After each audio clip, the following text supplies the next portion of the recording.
Mr. Homan, you have time for a few? Hello, my friends. How you doing? Doing well. How are you? I'm on my way to a meeting. So since you came back into the White House, do you use Signal or any other encrypted apps to communicate with administration officials? I got no comment on that. Sir, are you concerned that the English language social media posts pushing immigrants to use the CBP Home app aren't reaching a predominantly Spanish language speaking population? Working on that right now. What do you mean you're working on it? You're going to see more Spanish language notices going out. Okay. At the rate you're going, what do you think your deportation target number is going to be for the year? I have no idea. It depends what kind of money we have. We need Congress to fund this mandate for the American people because with more money, we can do more. We need to buy more beds. We need more airplane flights. We need more officers on the ground. We need more contracts with companies who are going to do a lot of work that doesn't require a badging gun. So the more money we have from Congress, the more successful we'll be on the ground. What's your estimate on how many people have been self-deported so far? Actually, we hopefully we'll have that number by Friday. We asked for that number yesterday. I'm waiting on it. I entirely looked at the numbers this morning. As far as interior arrests, we're at about 44,000, just shy of 44,000 arrests in the interior, which are by far more than the Biden administration did in the interior. Let me address one thing. I keep reading this. We're deporting less people than Joe Biden. Let's remember, Joe Biden was counting Border Patrol removals on the border, where millions of people are coming across. You can't compare our removal numbers to him. First of all, he was fudging numbers, adding border removals to ICE removals. And second of all, you got millions of people crossing the border, and Border Patrol were bouncing some of them back. We secured the border. We're down border crossing 96%, so we don't have millions of people coming across the border. Just compare our removal numbers to his is just ridiculous.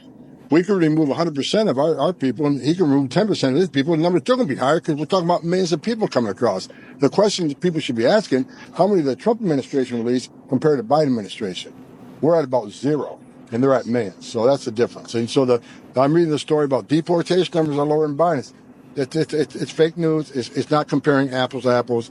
Compare the interior enforcement arrests, interior enforcement removal to the last administration. There we see the real difference. Do you expect IRS to begin sharing data on potential, undocumented migrants in this country? Well, I'll tell you this: illegal aliens use American Social Security numbers together with identity theft.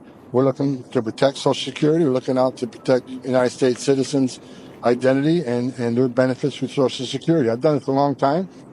Illegal aliens many times use Social Security numbers, U.S. citizens. It causes a lot of problems.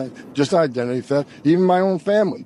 One of my closest relatives had his ID stolen, his Social Security number stolen. So we're going to look out for the American people. We're going to protect Social Security. But do you expect them to share? Do you expect IRS to share? I hope so. I think again, to protect American citizens, their Social Security benefits, protect their identity from being stolen. That's one way we can do it. What would you say to families of some of the individuals deported who say that they do not have affiliations to gangs, to TDA? Are you going to provide more details about? Look, I'm not aware. I didn't drill into every one of on that plane. We left it up to ICE.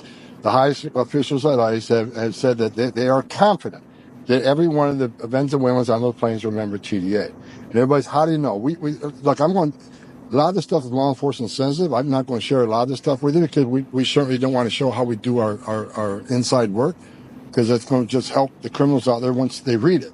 But I can tell you hundreds and hundreds of hours were spent on investigations, whether it's looking at their criminal history, whether it's looking at immigration history, whether looking at undercover videos, whether it's talking to informants, whether it's talking to other members of the gang who gave sworn statements. There's a lot of ways that this was done. A lot of time was spent doing this. Again, and I got assurances from the highest levels of ICE that this was done right, and everybody in that plane, Venezuelans were TDAs. And I got to remember, first of all, let's remember one thing. First of all, everyone on that plane was illegal alien in the country illegal. Number two, many in that plane were removed with Title 8. They already had to remove it from an immigration judge. And again, we're talking about terror. TDA and MS-13 was on the plane. They've been designated terrorist organizations. These are not good people. So I trust the men and women at ICE that they did the right thing, and I stand by it. How much focus right now is the administration putting on those who have committed crimes versus those who have not committed crimes, who are immigrants in the United States? I didn't hear that question. How much focus is the administration putting on those who have committed crimes versus those who have not committed crimes? Well, the prioritization is those who are public safety threats and national security threats. And let me share it with you because, we did an operation in Boston 370 apprehensions. Most of them were criminals, but many were collaterals. Majority of criminals. How come the collaterals? I've said this 1,000 times. Sanctuary cities are going to get exactly what they don't want. More agents in the community and more collateral arrests. Why? Because we can't get access to the bad guy in the county jail.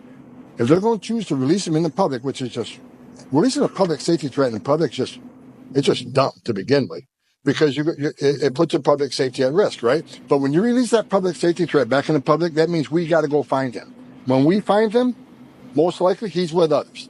And if they're in the country illegally, they're coming too. Because we're not going to tell ICE to ignore the oath that you took to enforce immigration law and walk away from the illegal alien, like the last administration does. So if you want to force us in the communities, fine, we'll go. But collateral arrests will increase because we're going to run into illegal aliens while we're in course of looking for those targets. So again, you want to decrease the collateral arrests, you want to decrease the non-criminals, and let us in the damn jail. You said many are collateral. Can you put a number to that, a percentage? I don't have a number. I can tell you the majority were criminals, like criminal histories. And we got to remember, we arrested, I think there were 4 people, convictions for murder, homicide. We arrested child sex predators. We arrested drug traffickers and gun traffickers. We seized guns. We seized drugs. That's the great thing about President Trump, is all the government approach. It's a game changer, because when we do these operations, we find an illegal alien with narcotics.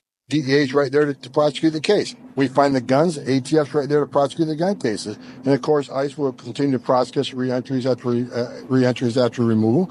So we get a lot of prosecutions out of these operations. Again, the reason why we focus on sanctuary cities, because they're the most dangerous places, because they release public safety threats back into the public.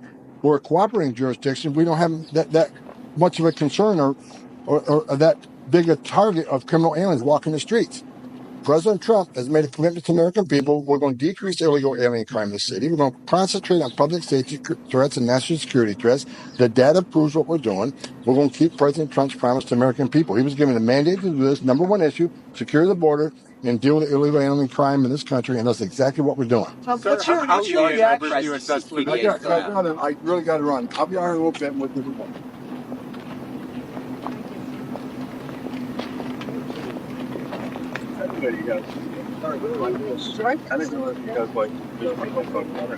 No, it's not a question of you. We're here for you, whatever you want. But we just automatically infer if you're coming out, we'll be ready. Oh, we got your back. Yeah. But if you don't want it to come out.